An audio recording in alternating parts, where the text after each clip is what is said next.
রাষ্ট্র হিসাবে বাংলাদেশ একটি স্বাধীন ও সার্বভৌম রাষ্ট্র। 1971 সালের 16 ডিসেম্বর মহান মুক্তিযুদ্ধ ও রক্তক্ষয়ী সংগ্রামের মাধ্যমে বাংলাদেশ বিশ্বের বুকে একটি স্বাধীন ও রাষ্ট্র হিসাবে আত্মপ্রকাশ করে।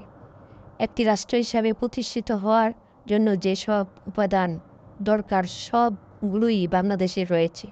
বাংলাদেশের রাষ্ট্রের উপাদানগুলো সম্পর্কে সংক্ষেপে আমরা জেনে নেই। জনসমষ্টি।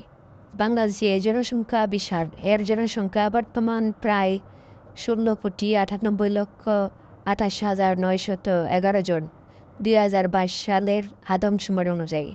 বাংলাদেশের জনসংখ্যার অর্ধেক নারী এবং পুরুষ। জনসংখ্যার দিক থেকে বাংলাদেশ বিশ্বের 8ম জনবহুল রাষ্ট্র। নির্দিষ্ট ভূখণ্ড।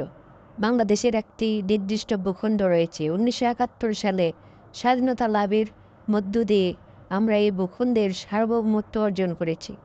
এর আয়তন 1,47,570 বর্গ কিলোমিটার। সরকার। বাংলাদেশের সরকার ব্যবস্থা মন্ত্রী পরিষদ শাসিত। এর নাম গণপ্রজাতন্ত্রী বাংলাদেশ সরকার। এটি একটি গণতান্ত্রিক সরকার।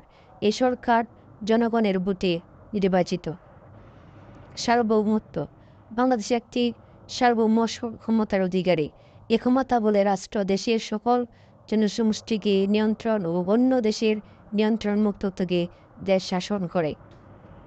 উপরের আলোচনায় আমরা জেনেছি রাষ্ট্রের সব বৈশিষ্ট্যই বাংলাদেশে রয়েছে।